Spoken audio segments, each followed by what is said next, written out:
Bueno, pues yo elegí mi tema sobre el origen y división de la filosofía, que es la unidad 1, y el primer tema es pues la filosofía. Sus orígenes se deben en la Grecia clásica alrededor del siglo V. Se dice que fue inventada por el antiguo matemático pensador Pitágoras. La palabra filosofía viene del griego y del latín filosofía, acuñada por Pitágoras en la antigua Grecia, que significa amor por la sabiduría o amigo de la sabiduría. Con este término también se nombran las teorías y sistemas de pensamientos desarrollados por uno o por varios autores de este campo. La palabra filosofía se originó y pues se centran sus intereses en la reflexión específicamente sobre los temas como la moral, la belleza, la experiencia, el lenguaje y la existencia misma. Nos hace reflexionar sobre todo aquello. Más o menos puede ser así que darle color a la oscuridad. La filosofía en sus divisiones, la primera se distingue como la filosofía racional, el trivium de las artes liberales, y la real filosofía práctica, el quadrium, el de las artes liberales y la física o filosofía en la naturaleza. En la primera, como tal, pues pensaríamos que es como las matemáticas y algo así, pero pues no, es lo más de las artes liberales y un poco más la pintura y cosas así de las esculturas. En la práctica, esas sí son las artes liberales y la física en la filosofía por la naturaleza. En parte, pues todo era la reflexión principalmente. En estas parten como ramas de la filosofía, por ejemplo, con la ética, con la lógica, con la estética, la metafísica, la epistemología, la sociología, la antropología y la filosofía política. En la filosofía fue un gran acontecimiento que hasta la fecha sigue teniendo un gran impacto como tal, y pues también parte de la filosofía clásica. Esta filosofía griega se originó en las ciudades griegas del Asia Menor, en Ionia, a partir de las primeras reflexiones de los presocráticos, y usando como siempre la retórica, la mayéutica, y pues algunos importantes fueron Empedocles, Zenos de Elea y Parímedes. La filosofía griega se centró en el papel de la razón y la lógica. La filosofía clásica sienta las bases en el discurso político y lógico del pensamiento occidental, que se caracteriza con el uso de la retórica, y también aparecen los sofistas y Sócrates. En parte, la retórica hace más alusión porque en caso son discursos, es diálogo, es saber convencer, saber ahora sí que tener una gran virtud en el habla.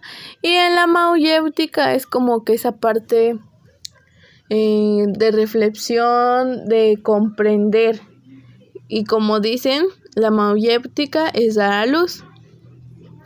En periodos está el cosmológico o presocrático, el cual cuestiona los misterios de las naturalezas y el cosmos, que antiguamente se explicaba mediante los mitos. Un ejemplo es todo lo que era Hércules, por ejemplo, igual que Cupido, y entran los periodos de los sofistas y Sócrates. Durante la segunda mitad del periodo clásico de la antigua Grecia surgen los sofistas y Sócrates. En este último discípulo de Anaxágoras, en este periodo se caracteriza por sus intensos debates en la percepción del conocimiento, centrado en el hombre en vez de la naturaleza. Cuando empiezan varias peleas. Mencionábamos que los sofistas enseñan a usar la retórica para convencer, persuadir, y que todo es relativo y depende de la argumentación. Pues Pitágoras Protágoras, a quien se le atribuye la frase, uno de los grandes sofistas es Protágoras, a quien se le atribuye la frase "el hombre es la medida de todas las cosas". Gorgias afirmaba que todo es falso. Y Antístenes, este fue alumno de Sócrates, pero en determinado momento él también tuvo como que unas diferencias con él y funda la escuela cínica. Para algunos, bueno, principalmente para su enemigo principal, que era Sócrates, sus conocimientos de ellos no tenían validez como tal, porque decían que eran charlatanes y que sus conocimientos no eran verdaderos como tal, porque en sí él decía que solamente por complacer a la gente decían, bueno, sí estás bien, pero yo te enseño a que por tal de cantidad de dinero, yo te enseño a que tú sepas todo lo relativo al universo, pero pues sabían que no era cierto porque él decía que no era cierto como tal. En parte, más que nada, yo creo que para ser un sofista, tenías que tener ahora sí que como lo dicen, mucha labia, ¿no? Saber tener una gran capacidad para convencer a la gente y hacer y lograr que te pagaran para que tú les enseñaras según lo que sabías. Principalmente yo creo que aparte de si tenían los conocimientos o no, yo creo que lo más importante era pues ahora sí, ¿no? Cómo se supieran expresar, cómo se supieran conocer, ahora sí que convencer a la gente y utilizar pues ahora sí que todos sus argumentos, toda su labia a su favor para que ellos se beneficiaran. Yo creo que esa era una gran característica que pues los sofistas tenían, el saber convencer. Ahora sí, vamos con principalmente con su principal, ahora sí que digamos archienemigo, Sócrates, y todas sus, ahora sí que todas sus cadenitas, ¿no? Para él el objetivo principal de la filosofía es el de enseñar. Fue hijo de una partera y de un pintor. Sócrates rompió totalmente con el pasado y pues él tenía un método de enseñanza diferente. Él no enseñaba ni con libretas, ni con plumas, ni bueno, lo que en ese entonces había. Según Sócrates, él enseñaba, bueno, así, lo sentaban unas piedras y les empezaba a preguntar, ¿no? O sea, les preguntaba, por ejemplo, llegaba alguien y decía, es que yo sé todo esto y el otro. Y él los empezaba a cuestionar. O sea, él no decía, no es cierto o sí es cierto como tal, o sea, sino que él los empezaba a cuestionar y como que poco a poco los hacía reflexionar y que ellos mismos igual se cuestionaran y llegaran a un punto en el que supieran, o sea, sí es cierto o no es cierto. Y gracias a eso pues adquirían más conocimientos. Ahora sí que Sócrates murió por la filosofía y pues prácticamente pues ahora sí que fue acusado por corromper a la a la juventud, también por impiedad pública porque él decía las cosas como tal y pues fue ahora sí que su condena y como pagó fue por la cicuta. Y pues como cadenita, él todo lo que le enseñó, ahora sí que él todo lo que le enseñó fue a Platón, él fue el maestro de Platón. Y a diferencia, bueno, sí que Sócrates no deja ningún trabajo como tal, no hay nada de lo que haya dicho, sino que según todo lo que en partes de libros, según dicen que Platón mencionan, algunos dicen que Platón y Sócrates fueron la misma persona. Y bueno, comencemos con Platón. Platón también fue archienemigo de los sofistas, pero el que más destaca fue Sócrates, pero igual Platón no creía en sus conocimientos y de igual manera no había una amistad como tal. Platón fue discípulo de Sócrates y maestro de Aristóteles. Fue además el fundador de la escuela filosófica, la Academia de Atenas, que era la famosa escuela Académonos. Esa escuela era como la universidad actualmente.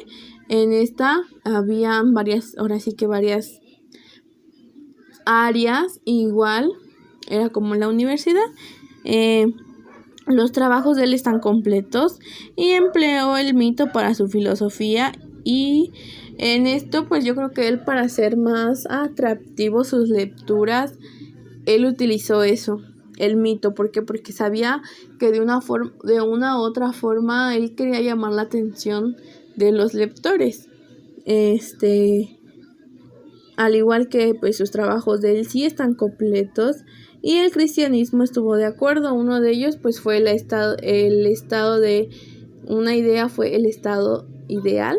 Al igual que él decía que al momento del nacimiento de los niños no tenían que ser ni amamantados ni cuidados por sus madres, porque decía que como madres pues uno chiqueaba a sus hijos y no hacía que los niños no desarrollaran sus capacidades como tal. Así que así como nacían, eran puestos bajo al cuidado de una nodriza. Y bien, él fue el maestro de Aristóteles. Sus conocimientos no solamente fueron utilizados para la filosofía, sino también para la teología. Sus grupos de estudiantes estaban separados mediante sus capacidades. A diferencia de los demás, él sí separaba por zonas. Él veía qué habilidad tenía tal niño y era en el grupo que tenía que estar. Si a lo mejor el niño era bueno para la filosofía, él tenía que estar en la filosofía. Si el niño era bueno para la aritmética, el niño estaba en esa zona. Pero de igual manera, él trataba de darles a todos el mismo conocimiento. Al igual que fue el llamado el primer científico, y él tenía su propio estilo de aprendizaje como tal. Él estaba casado con Pitía y luego con Pilis, y él decía que los hombres se casaban a los 37 y las mujeres a los 18. Y su exilio terminó en una isla en el cual el de él quedaron 170 obras y solamente se han salvado 30. Hasta la fecha, Platón es el único que sí tiene completo como tal. Sus grupos, él decía que el alma biológica tiene el alma del cuerpo, y no solo sus conocimientos fueron para la filosofía, sino que él amplió en la idea de que en la teología sabemos que es como que un poquito más igual con la religión, o sea que pues yo creo que él tenía ambas partes. Y pues estudió ahora sí que fue gran discípulo de Platón. Y pues así llegamos al cierre de mi compendio. Pues no ponemos en cuenta que pues yo creo que todos los que dejaron sus conocimientos, al final de cuentas, cada uno de los que vimos en todas las unidades, yo creo que todos tuvieron a lo mejor algunas ideas similares o ideas igual, pero se complementaban de unas con otras. De igual manera, yo creo que pues todos dejaron un buen conocimiento, y al final de cuentas todos querían eso, ¿no? El cambio de que la filosofía tuviera un mayor impacto, porque pues sí, al final de cuentas sí tiene como que un gran protagonismo en nuestra vida en todos los aspectos, y que al igual que lo usamos pues de manera habitual y que lo deberíamos usar más. Y pues sí, todos tienen como que esa visión, pero pues cada quien dejó su granito de arena.